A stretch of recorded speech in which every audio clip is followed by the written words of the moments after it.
In 1987, a new arcade game was released that raised the bar for the shooter genre and set the run-and-gun standard for decades to come. I'm talking, of course, about Contra. What's up, everybody? Welcome back to another episode of Arcade Economy, the show where we take a look at the history, cost to beat, and predatory nature of classic arcade games. In my last episode, we took a look at the classic arcade fighter Mortal Kombat. Today, we're rushing in guns blazing to Konami's run-and-gun hit, Contra. We're gonna find out just how much it cost to beat this game when it released in 1987. Now, if you're someone who doesn't really care about the game's history or development, and you just want to find out how much I spent on this game or its predatory nature, then please feel free to use the chapters in the timeline below to get to where you need to go. But if you enjoy learning about video game history, then I invite you to stick around. Yeah. Stick around. Without further ado, let's get into it.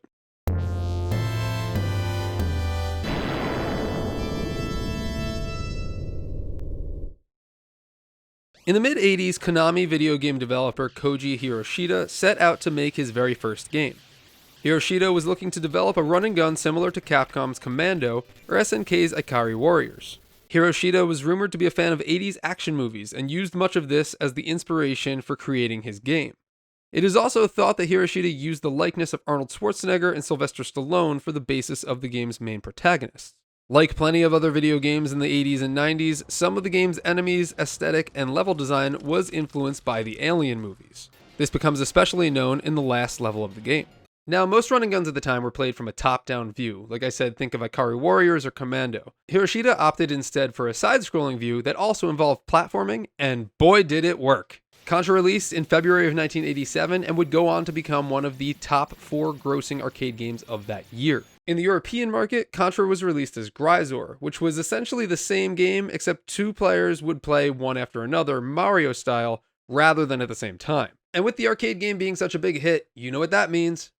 Ports! A year after its arcade release, Contra would release for home computers and the Nintendo Entertainment System, where it would really make its mark on video game history. Konami decided to self-publish the NES version, and let me tell you, they did a fantastic job with it. Also, you can really see the Schwarzenegger and Stallone influence on the NES cover art. Plus, let's not forget the alien right smack dab in the middle. Some people say that both characters are modeled after Arnold, since they're both poses from his movies or posters, but come on, you can't tell me Lance isn't supposed to be modeled off of Rambo. He's got the red bandana and he looks exactly like him. The NES version did have toned down graphics and different reworked level designs and bosses, but it still ran beautifully, and for many gamers this is the definitive version of the game. Konami also included their famed Konami code that could be entered at the title screen, giving players a whopping 30 lives instead of 3. Unfortunately for me, the Konami code doesn't work for the arcade version, which I'm sure won't at all have any reflection in my cost or predatory score. The Contra series would become pretty popular for the next decade or so, and would release a number of sequels and spin-offs. In 1998, Konami released the only arcade sequel with Super Contra. In 1991, Konami released Operation C for the Game Boy. 1992 gave us Contra 3, The Alien Wars on the SNES, and 1994 we got Contra Hard Corps for the Sega Genesis. All of the games I just mentioned were well received among gamers and fans of the series. While Contra's first decade as a franchise were marked by groundbreaking run-and-gun action, its later ventures into 3D received mixed reviews, highlighting the challenges of transitioning a classic series into new dimensions. Set in the distant future of 2633 AD, Contra unfolds on the fictional Galuga Archipelago near New Zealand. An alien force known as the Red Faction Organization has established a base there, threatening humanity's existence. In response, the Earth Marine Corps deploys 2 elite commandos, Bill Reiser and Lance Bean, members of the specialized Contra unit renowned for guerrilla warfare. Their mission? Infiltrate the island, dismantle the enemy forces, and uncover the true nature of the alien entity orchestrating the invasion. Seems like a pretty solid standard video game storyline to me. So how did Contra actually play? On the surface, it's deceptively simple, but underneath it required precise controls that demanded your full attention. And patience. Lots of patience. You had an 8-way joystick, which was crucial for those frantic evasive maneuvers, and 2 buttons, shoot and jump. Seems simple, right? Not so fast. Upon entering your coins, you could blast through the enemy solo as Bill Reiser, our blonde-haired commando in the white tank top, or you could team up with a buddy as Lance Bean, the shirtless, dark-haired counterpart with a red bandana. That 2-play co-op was for many the ultimate draw. allowing you to pool your resources and team up on enemies. The controls had more depth than you might expect from a 2-button game. Your jump wasn't just a basic hop, it was a very dramatic somersault, giving you a distinctive arc for dodging or reaching platforms. And that 8-way joystick wasn't just for running.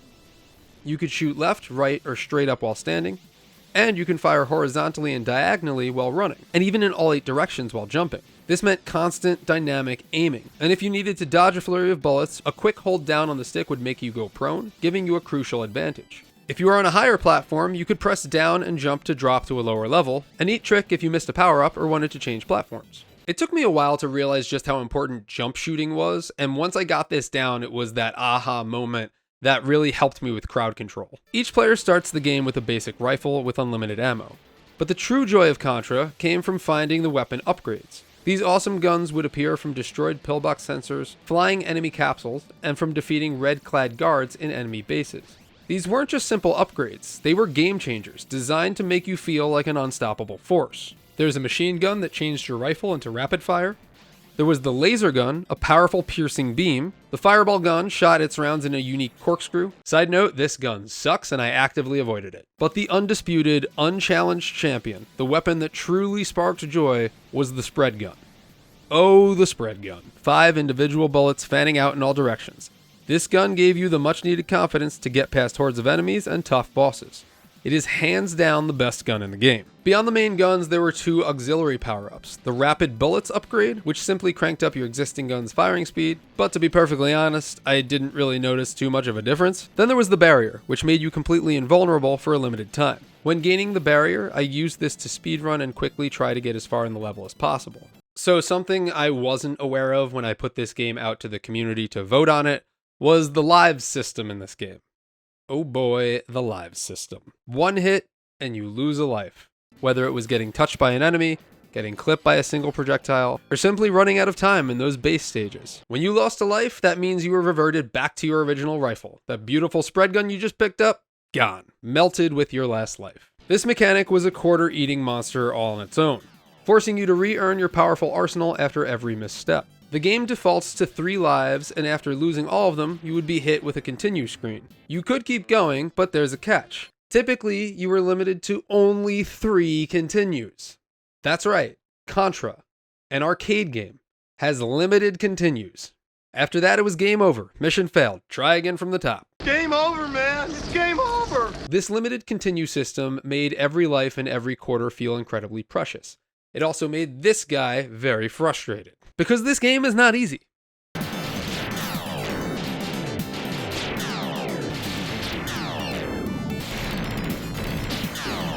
There are a total of 7 stages, although to me it felt more like 5. The first level is a jungle level just outside of the enemy base.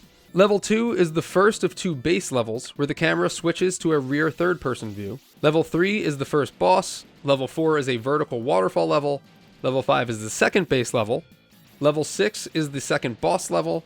And level 7 is an extended level with the toughest enemies, where you'll run and gun through a snowfield, a power plant, a hangar, and finally the alien lair.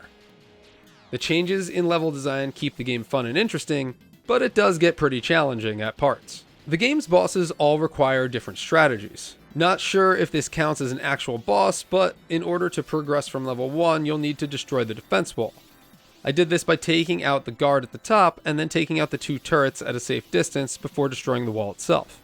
The real first boss in my eyes, and I had to look up the names of these bosses on the Contra wiki. Sorry if I butcher this, but Garmakilma, a giant mechanical eye. This boss appears after destroying defense mechanisms. I highly recommend taking out the turret to the left first, followed by the turret to the right before destroying the rest of the defense mechanisms.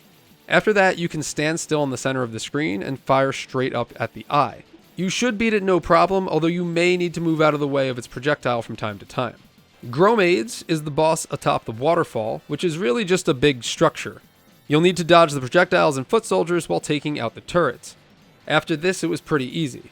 The next boss, in my opinion, and as my data shows, is the hardest boss in the game, and its name is Gotomuga, described in the Contra wiki as a hovering automaton that can create illusory split images of itself. If you're lucky enough to have kept the spread gun or the laser gun for this fight, it makes it much more bearable.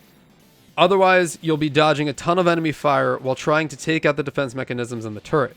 I definitely died the most on this boss. After you do take out the defense mechanisms in the turret, you'll need to dodge seeking projectiles while waiting for the boss to become hittable. I tried to remain in the spot where the boss took damage while moving slightly to the right or left to destroy the projectiles when I could. Then, in the last stage, you'll have to fight your way through a number of sub-bosses and bosses. These include Goldaf, a hovering deployment carrier. Jump Shoot took care of this boss pretty well.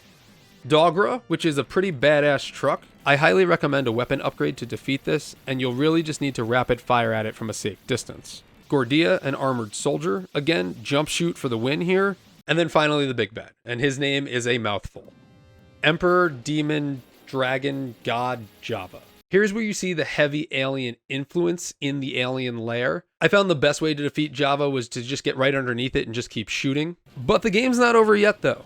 The very last boss is Java's heart, guarded by a ton of alien eggs who spawn into budget value facehuggers. Again, Jump Shoot worked the best here, but I definitely lost some lives. And now, it's time to answer the question, how much did I spend to beat Contra? As per usual, I played this game on an emulator and I set up a counter to increase every time I hit the insert coin button.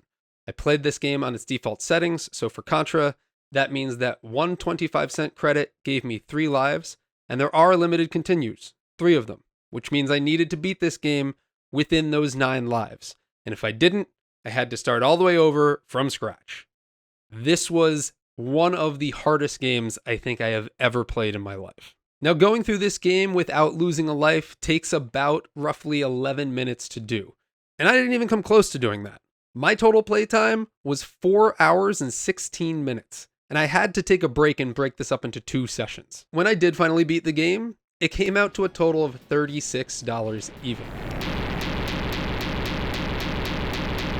Now, this is one of the oldest games that I've played so far. Contra released in 1987.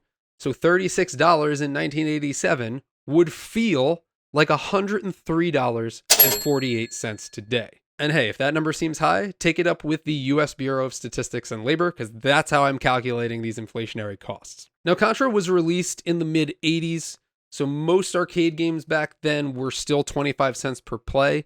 If you did want to figure this out for 50 cents, then just double it. So that means it would have cost $72 to beat.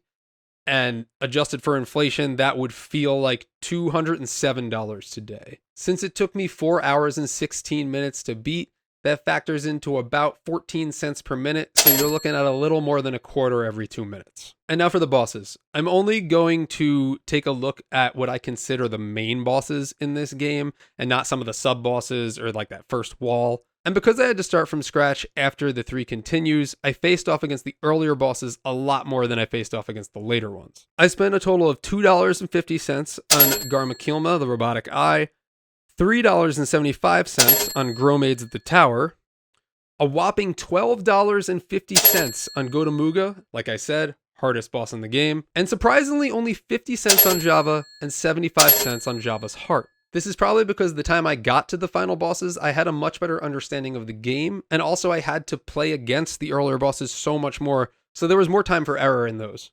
Adding these up together, and this brings my boss total to $20 even, so more than half of what I spent on the game overall. But now, let's bust out the Predatory game scale. Contra is a game that does require some skill, as opposed to some other run and guns where you can kind of just bankroll your way to the end. Contra is definitely not that. So yeah, limited continues and one-hit kills in an arcade game?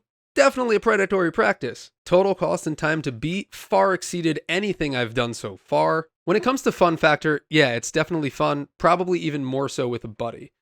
There is a big part of me that enjoyed learning the challenge and learning the patterns and getting good at the game, but I'd be lying if I said I wasn't getting frustrated throughout the process. So all that considered, I'm giving Contra the very first full Predatory scale of a 10 out of 10 on the Predatory game scale.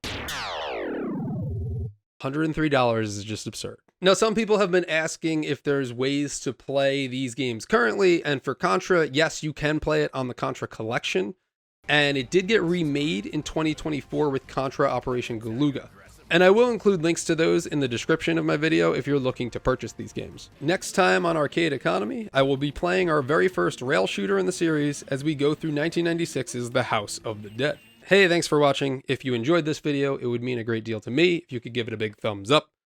Please let me know in the comments some videos that you would like to see me do next, and join my Discord for exclusive polls on videos that I will be putting together. As always, I thank you so much for your support, and I hope to see you on my next video.